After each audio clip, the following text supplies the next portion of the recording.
বিকেল। রাধে রাধে প্রিয় বন্ধুরা, সবাই কেমন আছো? আশা করেছি সবাই অনেক ভালো আছো এবং আমিও অনেক ভালো আছি রাধারানীর কৃপায়। তো বিকেল হয়ে গিয়েছে আর দেখতে পাবে এখানে রেডি হয়েছি আর সাথে মাও রেডি হয়েছেন। তো আমরা কোথায় যাই পুরো ভিডিওটা তোমাদের সবার সাথে শেয়ার করব, তো অবশ্যই দেখবে। আর এত বড় খুশির খবর কি বলবো। তারপর কি এখানে রেডি হয়ে বেরিয়েছি অল্প, আমাদের গাড়িকে ফোন করা হয়েছিল অটো, তো সেটা মানে আমাদের গেটের সামনে এসেছি কি না সেটা দেখার জন্য অল্প গিয়েছিলাম। তারপর গিয়ে দেখি গাড়িটা এখনও আসেনি। তারপর মা তো এখানে ঘরে বসে অপেক্ষা করছেন, যেহেতু আমরা অনেকটাই আগে থেকে রেডি হয়ে পড়েছি আর গাড়ি অল্প লেট হচ্ছে। তারপর কিছুক্ষণ এখানে মানে গাড়ির অপেক্ষা করেছিলাম এবং সেই দাদাকে ফোন করেছিলাম আসার জন্য। তারপর উনি বললেন কি এসেছে, তো আমরা সবাই বেরিয়ে পড়বো। তো সাথে আমি, মা, বাবু, আমরা তিনজন যাচ্ছি। আর কোথায় যাই পুরো ভিডিওটা তোমাদের সবার সাথে শেয়ার করছি। তো এখানে আমাদের ঘরটা তালা দেওয়া হয়ে গিয়েছে। তারপর বেরিয়ে পড়লাম। দেখতে পাবে মা তো এখানে পুরো মানে ব্যাগ ট্যাগ ভরে যাচ্ছেন, খুশির খবর। আর উনি কিসের জন্য এই ব্যাগ ট্যাগ নিয়ে যাচ্ছেন সেটাই দেখবে, যেহেতু উনি থাকবেন দুদিন তার জন্য। তারপর এখানে তো অটো চলে এসেছে আর বাবু এখানে আমাদের গেটটা তালা দিচ্ছেন, যেহেতু আমরা অনেকটাই রাত্রে হয়ে যাব। আমি আর বাবু ঘরে চলে আসবো আবারও। আর যেহেতু মা থাকবেন তো উনি ওনার কাপড়টা বেগে নিয়েছে। তারপর আমরা বেরিয়ে পড়লাম। তখন প্রায় 5টার মধ্যে বেজে গিয়েছিল। তো আমাদেরকে যেতে হবে হাইলাকান্দি, যেহেতু আমাদের ঘরটা রয়েছে কাটলিচড়া স্বপনপুর, সেখান থেকে হাইলাকান্দি যেতে প্রায় 1-1.5 ঘন্টা লেগে যায়। তারপর এই যে চলে এসেছি আরতি হসপিটাল, তো এটা রয়েছে হাইলাকান্দিতে। আর এখানে আসার কারণটাই কি তোমাদের সবার সাথে বলছি, খুশির খবর। যেহেতু কয়েকদিন আগেই শেয়ার করেছিলাম আমার দিদির স্বাদের অনুষ্ঠান। তারপর এই যে দিদির এখন মানে এই যে সুন্দর একটি খুশির খবর আসতে চলেছে, তার কারণে সবাই এখানে অপেক্ষা করেছেন। যেহেতু আমরা এসেই দেখছি মানে ওটির ভিতরে রয়েছে আর আমরা এসেছি মানে কিছুক্ষণ তো লেট হয়েছে। তারপর সবাই অপেক্ষা করছেন এবং খুশি, তার সাথে সাথে কিছু না কিছু টেনশনও থাকে। তারপর হঠাৎ করে এই যে আমাদের ঘরে লক্ষ্মী মা চলে এসেছেন। আর তোমাদের সবার সাথে বলি কি আমাদের বড় শোনা হয়েছিল ছেলে আর এখন হয়েছে মা লক্ষ্মী। তো দেখতে পাবে সবাই খুশি এবং আমার দিদিও সুস্থ।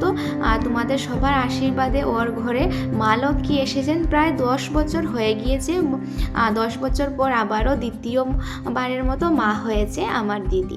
তারপর এখানে সোনাকে রাখার জন্য দিয়ে দিল ঠাম্মার কুলে। সবাই ওকে আদর করছে, এতটাই মিষ্টি কি বলবো। এই যে ছোট্ট আমাদের সোনা পাখি, তো ওকে নিয়ে ওর মানে যেখানে কেবিন রাখা হয়েছিল সেই কেবিনে যাওয়া হচ্ছে, যেহেতু ওর মা কিছুক্ষণ পরে আসবে তার কারণে। তো প্রায় তখন রাত্রে 8টা বেজে গিয়েছিল। আর ওর তো শনিবার মানে 3 তারিখ হয়েছিল জানুয়ারি। তো নতুন বছরের নতুন খুশির খবর। আর এই ভিডিওটা অনেক দিন পর আমি তোমাদের সবার সাথে শেয়ার করছি, তো অবশ্যই পুরো ভিডিওটা দেখবে। তারপর এখানে সবাই বসেছে, আমিও সোনাকে কুলে নিয়েছি। এত ছোট্ট ছোট্ট পা হাত কি মানে মিষ্টি দেখতে, ভীষণ মানে ভালো লাগেছে তারপর সবাই ওকে আদর করছে। আর এখানে ওর মাও চলে এসেছে আর ওকে দেখে ও ভগবানের কৃপায় সুস্থ ছিল, তার মধ্যে কষ্ট তো হচ্ছে যেহেতু মনে হয়েছে তার কারণে।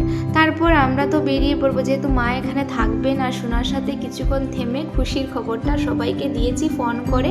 আমাদের দিদি, তারপর দাদা, যতজন ছিল আত্মীয় স্বজন সবাইকে মানে ফোনে থ্রুতে দেওয়া হয়েছে যে আমাদের মিষ্টিবাইয়ের ঘরে আবারও মা লক্ষ্মী এসেছে। তারপর বাবু বললেন আমরা চলে যাব, আর যেহেতু রাত প্রায় 10টার মধ্যে বেজে গিয়েছিল, তো মা সেখানে রয়েছেন। আর এই যে আমরা আরতি হসপিটাল থেকে বেরিয়ে পড়লাম। আর এখানে হাইলাকান্দির মধ্যে মেলা চলছে, রবীন্দ্র মেলা। তারপর আমি বাবুকে বললাম চলো একটু মেলা ঘুরে তারপর ঘরে চলে যাই। তো বাবু বললেন ঠিক আছে চলো মেলাতে যাই। আর ক্ষুধাও অনেকটা পেয়েছিল। তারপর ভাবলাম কি মেলাতে গিয়ে কিছু না কিছু খাওয়া দাওয়া করে তারপর ঘরে যাব। তো চলে এসেছি এই যে হাইলাকান্দি রবীন্দ্র মেলাতে। তো এখানে আমার ফার্স্ট টাইম। তো আমি প্রায় কাটলিচড়া মেলা ঘুরেছি এবং লালা, কিন্তু হাইলাকান্দি মেলা কখনো ঘোরা হয়নি। তো একটি এখানে খুশির খবরের সাথে সাথে ভাবলাম মেলাটা ঘুরে আসি, দেখে নেব। তারপর কি এখানে চলে এসেছি, আর অনেক ভিড় ছিল। আর এখান থেকে বাবু আমাকে মোমো এবং ফুচকা খাইয়ে দিয়েছিলেন, তো সেগুলো খেয়ে আর এই যে ছোট্ট পুতুলের দোকানে গিয়েছিলাম, সেখান থেকে একটি স্মাইলি কিনেছি। কিনে তারপর আমরা আবারও বেরিয়ে পড়লাম, যেহেতু অনেকটাই রাত্রে হয়ে গিয়েছিল আর আমাদেরকে হাইলাকান্দি থেকে আবারও কাটলিজোড়া আসতে হবে। আর ভীষণ ঠান্ডা, এখনকার সিজনে এতটাই ঠান্ডা পড়েছে কি বলবো। তারপর অনেকক্ষণ গাড়িতে ছিলাম, তারপর চলে এসেছি ঘরে, আর সেগুলো আর ভিডিও করা হয়নি। তারপর কি এই যে আবারও তোমাদের সবার সাথে এড করে দিয়েছি সোনাকে ঘরে নিয়ে আসার ভিডিওগুলো, যেহেতু দুদিন ওরা হসপিটালে ছিলেন, তারপর ওদেরকে ঘরে নিয়ে আসা হয়েছে। তো আমি তো যেতে পারিনি, তারপর এই ভিডিওগুলো ছিল, তারপর আমি সেটা এড করে দিয়েছি তোমাদের সবার সাথে দেখার জন্য। তো এখানে দেখতে পাবে সোনা, ওর পাপ্পা, মা একসাথে সবাই চলে এসেছেন। আর গাড়ি করে প্রায় রাত তখন বেজেছিল 7টার মধ্যে। তো ওরা ঘরে এসেছে, আর অল্প করে সাজানো হয়েছে ঘরটা। আর দেখতে পারবে সোনা পাখিকে ওর পাপ্পা কোলে নিয়েছেন। আর আমার দিদি তো প্রায় অল্প সুস্থ হয়েছে, 2 দিন হয়েছে তার কারণে। তো এখানে সবাই বেরিয়ে পড়েছে, যেহেতু যা যা কিছু নিয়ম থাকে সেগুলো করে ঘরে ঢুকবে সোনাকে। আর 6 দিন পর তো ষষ্ঠী হবে তার কারণে। তো এখানে দেখতে পারবে দাদাভাই মোনাকে ঘরে নিয়ে চলে এসেছেন। আর এখানে রুমটা ফুল দিয়ে একটু সাজানো হয়েছিল। আর সেখানে নিয়ম রয়েছে, যেহেতু মা লক্ষ্মী মানে ওদের ঘরে লক্ষ্মী এসেছে, তার কারণে এই যে লক্ষ্মীর পায়ের ছাপটা রেখে দেবে। তো অনেক ছোট্ট, তো তার কারণে হাত দিয়ে বসানো হয়েছে। আর এভাবে করে এই যে ছোট্ট রুমটা সাজানো হয়েছে। তো এই যে পুরো সুন্দর একটি ভিডিও তোমাদের সবার সাথে শেয়ার করলাম। তো কেমন হয়েছে অবশ্যই কমেন্ট করে জানাবে। আর সবাই আশীর্বাদ করবে আমাদের সোনা পাখি যেন বড় হয়, আর ও অনেক বড় বড় কাজ করতে পারে, মা বাবার নাম অনেকটাই বড় করতে পারে, এটাই আশীর্বাদ করবে। তো আজকের জন্য অতটুকু। সবাই ভালো থাকো, সুস্থ থাকো, আবারও নতুন ভিডিও নিয়ে দেখা হবে। টাটা সবাইকে।